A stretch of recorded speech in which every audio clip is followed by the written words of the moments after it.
I struggled way worse before my neck with empathy. Okay. Especially with my dad, with his multiple, like, nobody's ever let me make excuses for myself. I don't let anybody make excuses for you. Like, one of the things that Ali Salah says that I love so much is, the best thing about your problems is nobody cares about them. Nobody cares about them. Nobody does. Yeah. So with that person, if you'd asked me 2 years ago, well, single mom, 2 kids, job they're not happy with, they feel stuck, I would have said, quit being a loser. If you know you want something better, then just do it. Why? You feel stuck? Okay, well, don't be stuck. You're yourself. Yeah, change it. You're in control of your life. Every moment. A friend of mine told me the other day, and I'm going to butcher this, but they were just like, literally, you can be a new person every moment. Like, just because 5 seconds ago you were this person, you made this mistake, this moment you have the right and the ability to create a new future and a new identity by choice. Absolutely. And I think that we have to go through some ridiculous life transformation or thing. Don't. I mean, like, you just make new decisions every moment. Yeah, you don't have to wait till tomorrow. You don't have to wait for a New Year's resolution. You don't have to wait to talk to somebody. Like, my grandpa taught me that. My grandpa, hard dude, rubs a lot of people the wrong way, and he knows it. And he told me when I was very young, he said, every day I wake up, my feet hit the floor, I'm going to have me a good day. I'm not going to let anybody else ruin it. I'm not going to let any situation ruin it, because I'm fortunate enough to have another day. I'm going to make sure it's a good one. And whether you have to do it for very selfish reasons or you want to do it because you know that your kids are watching you, figure out a reason, but make sure that that day's a good day. Okay. And if that day sucks up until lunch and you haven't booked an appointment, okay, if you need to pray, pray. If you need to strap your boots on, strap your boots. But it's still your day. It's still your life. Like, do whatever it takes to make sure it's a good one. And so going back to what you said, yeah, really what I think is, okay, well, if you know what you want and you feel stuck, what does it take to get unstuck? Okay, you don't know. Well, work harder. Figure it out. What do you set goals? Write them down. What do you really want to do? You feel stuck. Okay, well, picture a situation that you would rather be in, that you wouldn't feel stuck in, that you would feel more satisfied with. Okay, write it down. Figure out what it takes to get there, because it's not just a dream. It's a goal, and a goal has a plan. What's the plan? Execute it. Quit being a weenie. Quit making excuses. I don't care. Work harder. Cameron Haynes. Nobody cares. No excuses. Work harder. Well, now you ask what I would get them to talk. I would ask them, and I would just keep probing them. And I would get them to answer every question I had that they should be asking themselves. Because one of the things I realized through my neck and through my talks with my dad is it doesn't matter how good of an idea I have for your life. If it's not your idea and you don't buy into it, you're not going to work hard at my dream for you. You're going to work exponentially harder at your dream for you. So even if I say it and it is, you agree with it and you're like, man, I wish I would have came up with that. It doesn't matter, because I'm the one that said it. So I can't sit here and say, well, write down your goals. What do you want? And what's a better situation? I can't do that. I got to talk to you. I got to ask you more questions. I have to be a good listener, because if you feel stuck, more than anything, you need to feel heard. Yep. So you need to have a good friend or a complete stranger listen to you and let everything out. And most of the time, I think if you really talk about all that stuff and why you feel stuck, you're going to answer all your own questions. Yeah, I think a lot of the people, I think something that you're not pointing out that I think is relevant is that you are willing to face yourself. You are willing to ask the hard questions and then willing to confront, because it sounds good in theory. I mean, actually what you're saying is not overly profound. Right. It's actually just like, hey, why don't you do it? And I think that part of the reason that we don't do it is because we are just so stuck in go mode. We're going so fast. We don't slow down enough to, like they say, smell the roses, to be able to read the road signs, if you will. If you're going so fast, you can't read the signs, but if you slow down, you can, right? So I think that you're saying just actually make time, make room for yourself to ask these questions and then answer them. But a lot of times also we sort of medicate ourselves, like you were talking about our friend Jeff, and you were trying to be sensitive.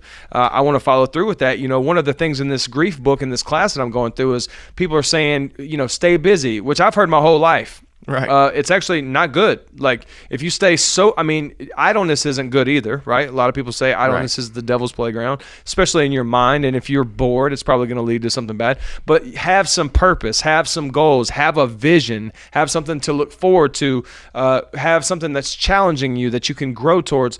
And those are the things that we don't do because we're too afraid to actually acknowledge the pain that we actually have to go through, because another friend of mine was just saying, man, because they've been going through some growth, and they were like, I'm just so surprised at the shame that I feel because I'm not where I am. And so having to actually see myself where I truly am versus where I want to be, or fixing my thoughts on where I am currently, and acknowledging I'm not where I want to be, like that hurts. And then the action steps, the discomfort and uncomfort ability that you go through in order to make the action steps. And then when you fail, you're talking about, you pray first. Most of the time you do, but sometimes you don't. Like, that's a goal of yours. So like sometimes you feel the failure, like, oh, I didn't, So anyway, yeah, we just don't want to deal with the pain and discomfort that comes along with it. And I think that if we never do deal with the pain, then we'll never, like, I love this statement I heard many years ago, we'll never conquer what we don't confront. And so you're saying just confront the actual problems. Well, and you'll never confront it if you're focused on instant gratification. That's one of the things that I was struggling with at the time. Why is that? Well, because I would go to, like I said, I'd go to work out, maybe hang out with my friends, and I was just so busy all the time, really not doing a whole lot, but just spending a lot of time doing the same things all the time. Well, I had good days at work, and I had good workouts, and I enjoyed time with my friends. Like, I wasn't miserable before I broke my back. But I never stopped and looked at the big picture. I was always just, oh man, GNC, it's a sales field. You're trying to sell supplements and proteins, and I was good at it. And I was like, oh man, I had a good day. And then I'd go work out, and I would have a good workout. Like, man, this is awesome. And then I'd go hang out with my friends, and we would have a good time. We play pool, whatever. I'm playing good at pool. I'm hanging out with my friends, having good laughs and everything like that. Like, there's nothing to complain about. So the people that feel stuck, maybe your life isn't terrible, right, but it's not where you think it could be, or you're not taking steps forward. Like, my biggest fear is not making progress in whatever I do. Me too. I mean, I really, really despise the idea of idleness, like you're talking about. And I think a lot of these people that feel stuck but they're willing to confront themselves will take that step and confront it. Quit looking at the day-to-day, because most of the time your day-to-day is probably okay because you're still here. So obviously it's not that bad, because worst case scenario, you mess up too bad and you don't have a tomorrow day by day. So if you're still here, you're not doing too bad.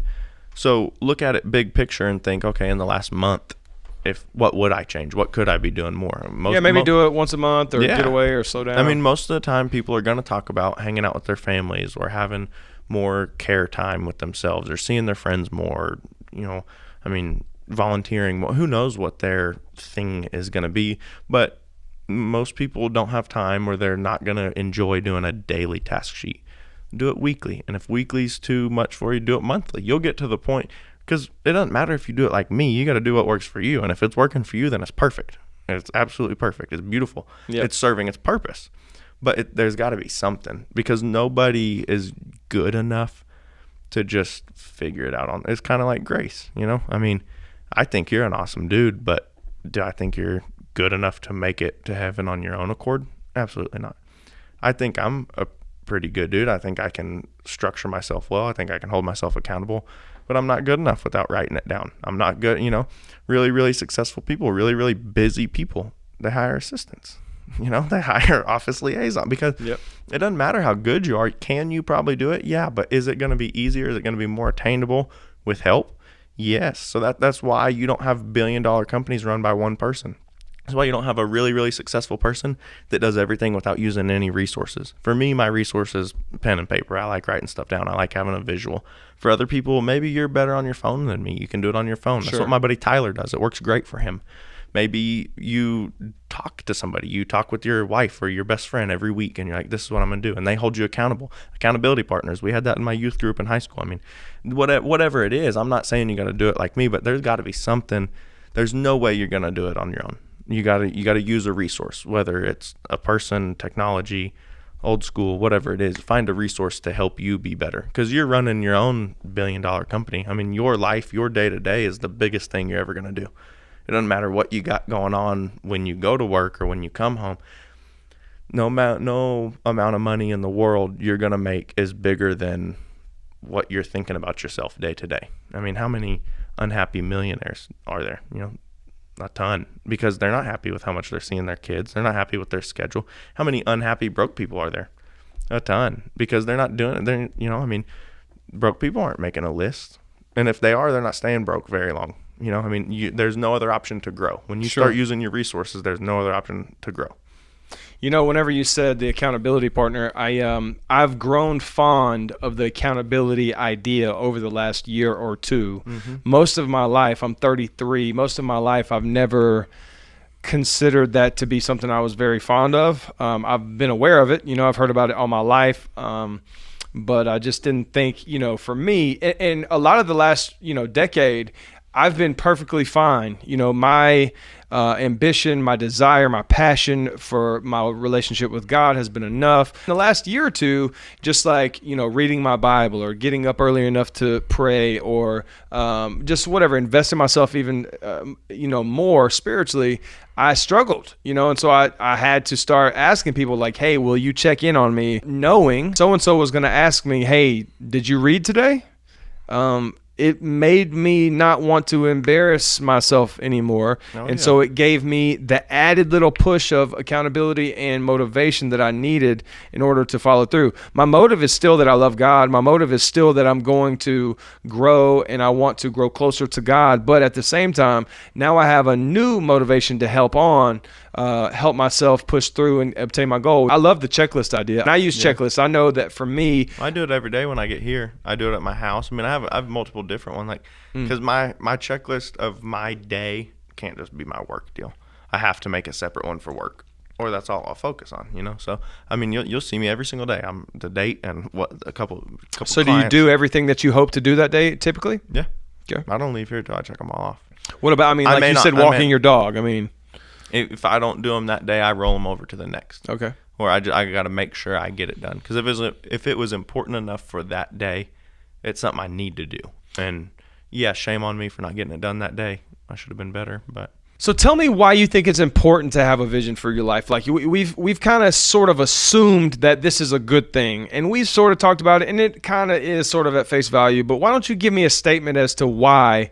Just give me a statement as to why it is important to slow down and actually figure out what your priorities are and get unstuck in those things. I think the greatest one is we were, paid with the ultimate sacrifice. You and I are here because of nails on the cross. How are you going to get that grace and you're going to be blessed with this life? We live in the greatest time. You and I get to do this. How many people, if I can affect one person, if you can affect one person just by a couple words you said today, and that might be somebody's saving grace. Yep.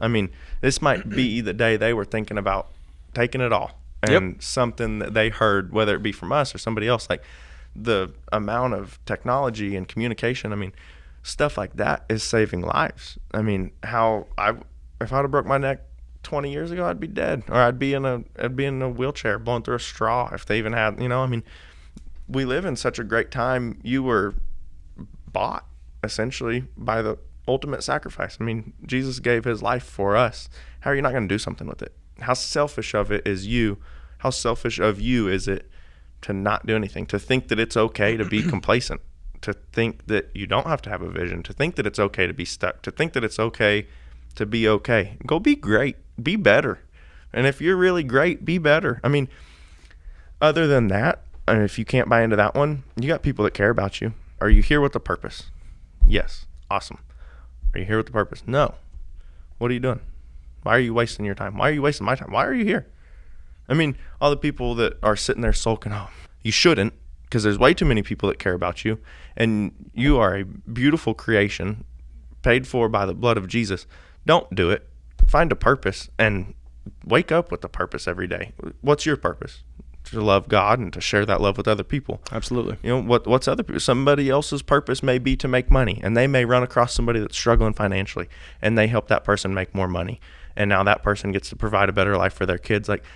There's so many different purposes that your purpose is going to help other people. Yep. And when you fulfill your potential, your life has a ripple effect. That's a fact. Oh, absolutely. Shout out to Dominique. She posted this, and she said, your life, people are depending on you to fulfill what God's called you to do. Mm-hmm. Destinies of people, lives, the journey of people, their outcome is depending upon you. Somebody that I'm friends with, I told them, hey, if this hadn't happened, I don't think that we would have been friends. Right. And they were like, oh yeah, all the time I think about one different thing can change everything. Oh yeah. And so it's just, a lot of those things are out of your control, but a lot of things are in your control.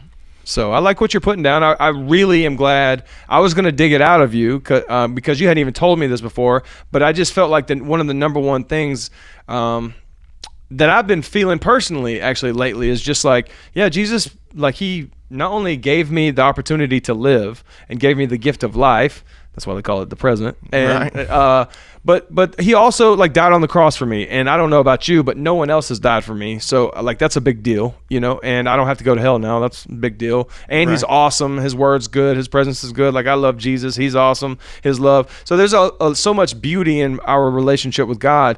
But what happens is we take it for granted. And even recently, just because for me, I feel like God's given me maybe no's or delays lately on some things, and I'm just like a bit annoyed about it. And I'm like, you know what? I don't even have to do what you say anyway.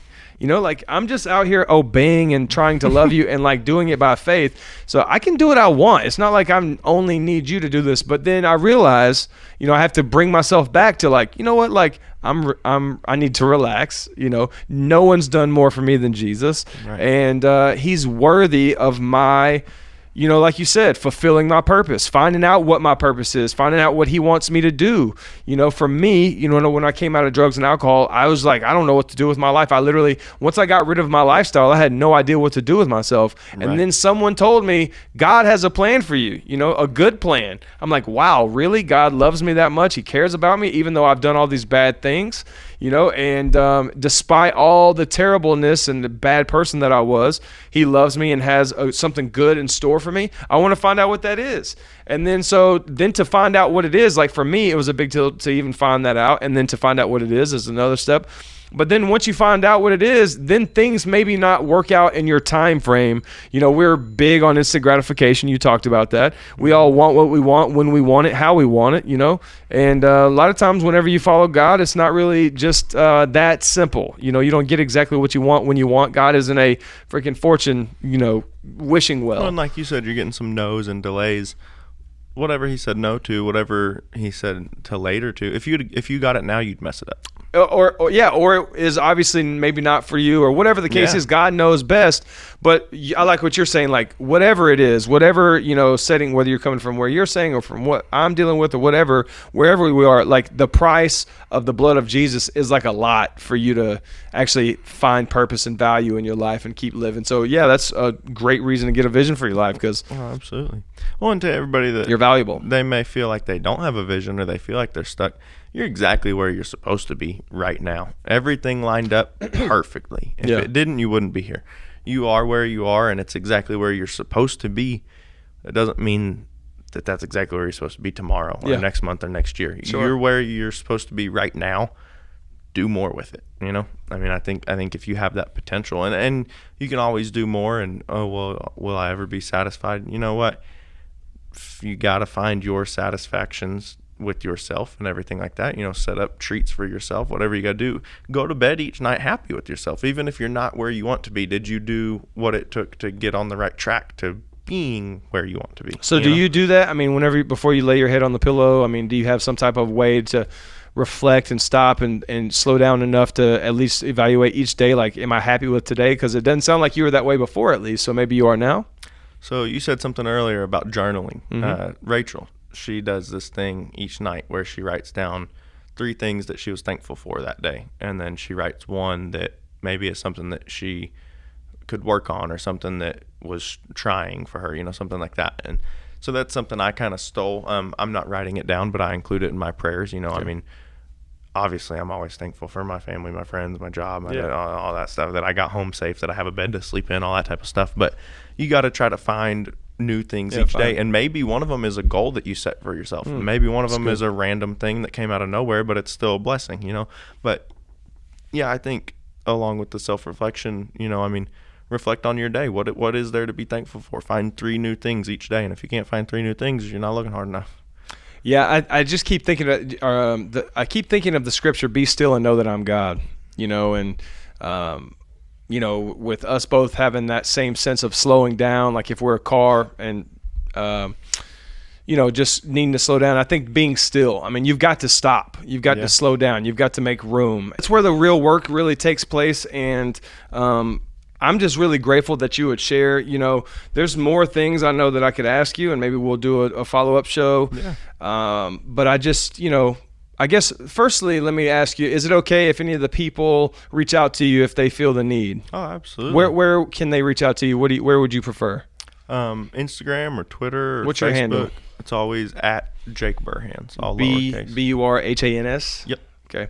So, yeah, reach out to him. I mean, obviously, this guy's a motivated guy. I mean, he knows where he's going. He knows what he wants. He's going after it, and he's taking the time to figure out. I mean, the fact is, maybe you didn't feel like you faced death, but sort of you definitely got close and looked at it, and you knew that you were maybe, somewhat vulnerable at some level. Right. And I think that is, do you think that actually motivated you, or do you think that just you having to slow down because of your lifestyle having to change helped do it, or was it the mix of everything? I think more than anything, the fact that I got to slow down and I got to realize that I wasn't happy with where I was at and that I wasn't doing anything to put myself in a better situation just made me feel like I had just lost like the biggest football game, and I'm so ready to go back and practice and get better. Like I was so excited that, well, once I heal up and I can get back doing my normal life, like I get a chance to really grow and be better from that. And I was so excited about that. Like I just looked at it more than anything was, I'm glad that I finally got to look up at the scoreboard and realize that I was, losing or whatever. And now I get the chance to fix it. It's not my last game I'll ever play. There's a scripture in James that talks about be ye a doer of the word and not a hearer only, right? Mm-hmm. And in that same passage, it talks about, don't be like a person that goes to look in the mirror and then walks away and forgets what they look like. And I think that the way we live our life a lot of time is actually we're trying to pretend like we didn't just look in the mirror and see what we look like. Because when we looked in the mirror, some of us have been overweight and like looked in the mirror and looked at the scale and we're like, ooh, I know I just saw that in the mirror. I know that I just saw that on the scale, but I'm going to pretend that didn't exist. Right. And I think that that's the pain that we feel, just like the goals and like the fact that if I go to bed tonight after listening to this podcast, and I'm like, okay, you know what? Actually, I'm not happy with my job and I'm not happy with my relationship with my girlfriend, and I'm not doing anything about all the goals that I've had for the last 5 years, and now I'm like, oh my gosh, it's just so much easier to keep going through the motions because at least I don't have to deal with the pain. But then you're not going to make the progress. It's like a bad relationship. It's always easier toxic, to stay into it, perpetual, rather than break up and go through a breakup. Yeah. But at the end, 5 years down the road, would you rather look back and say, oh, I went through a bad breakup that lasted a couple of weeks, or man, a year or whatever. I've stayed in a bad relationship for years. Yeah, don't throw away the rest of your life just to sacrifice a short time of pain. And I think, to end it on a solid note, both on a big picture level on life and eternally, right? I think that, sometimes this is definitely, what I'm about to say is definitely greater than what I'm going to say about it.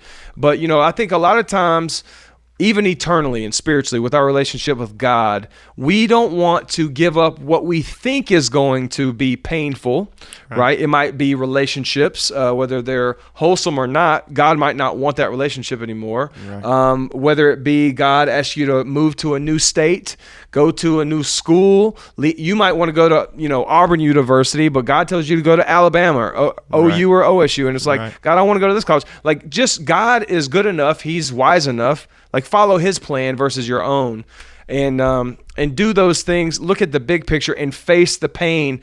Don't just follow the instant gratification. Go for the bigger picture. And I think that basically what we need to do is just look ourselves in the mirror and then address what we see. Fix our hair. Wipe off. Our friend Celeste today had pin on her face or something. Like, she couldn't see it. I was like, what is on your face? And she's like, oh, I don't know. And I saw it and she figured out, oh, I had ink, like somehow. So she couldn't see. So, hey, how about this? Like, Jake, I know we're out of time, but you also said that some of your friends, their faith has been impacted for the good in their relationship with God because of what happened to you, which is also part of the reason that you feel like the worst thing that ever happened to you is also part of the best thing that ever happened to you. You've been able to gain a greater empathy for your dad, even though You didn't think that you had much compassion for him before with his physical problems. You share with me that your friends have gained a deeper relationship with God and impacted on a level, and that came as a result of what happened to you. And you're I think most importantly, this podcast has mostly been about self-reflection and what you're going to do with your own life and what you're going to do through the struggle. Because even though you didn't really say too much about it, I think the reading in between the lines, it's like, it doesn't matter what's going on with your life, like, or how good or bad it is, like, just push through and fight. I think that's the spirit of what was happening on this podcast, even though you weren't really saying that a lot. But yeah, I mean, look at yourself in the mirror and be honest with yourself. My grief class, that's the biggest point that every single person that's been through the class has echoed, which was be brutally honest with yourself, and then make progress, like confront it. And so, Jake, man, I'm really grateful that you're here. Do you have any last words that, before we wrap up, like what you would say just in context, anything totally contrary to what we've been talking about, separate, or something you want to add on to what you said already, maybe? No, just keep praying. Whatever you're dealing with, pray about it, wake up, be thankful for another day, be thankful and pray more, and have a victor's mindset and be aggressive. I mean, get after it. It's your life, no matter who you dealt with growing up or what kind of situations you've been through, you're the most important person playing a role in your life. Be aggressive, be assertive, be confident in it. Yeah, find out what God's plan is for your life. Seek him, put him first, pray first. And then once you find that out, like, because for me, I didn't know what my life plan was. I literally figured out, okay, my life is garbage. I don't want this life anymore, but I don't know what I want. So I just kind of went back to the drawing board, and being willing to, I personally put myself in a position where I went and spent an entire year in a men's home, away from all women, away from every normal thing I've ever known, away from my city, away from my friends, family, everything. Super uncomfortable, but it was the drastic, life-changing lifestyle disciplines that were empowering me to be able to live a brand new life, and has put me on the path that I'm on today.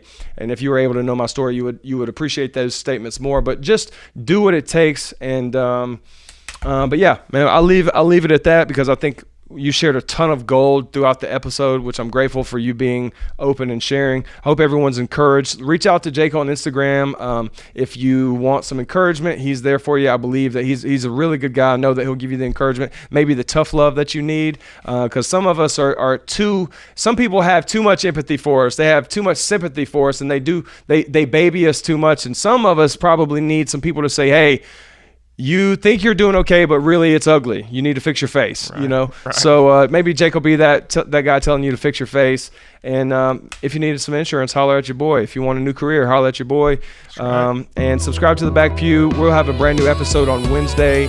And until then, if you have any other topics that you want to hear talked about, discussed, or just some questions that you have, or some areas in life that you want to be encouraged, please let us know. Back Pew Pod on Instagram is where you can find us. We're on Facebook. It's the Back Pew Podcast as well. And of course, we're on YouTube, Spotify, and Apple. So thank you guys so much for listening, and we will see you next week. Jake, thanks for being my guest. Thanks for having me. Yes, sir.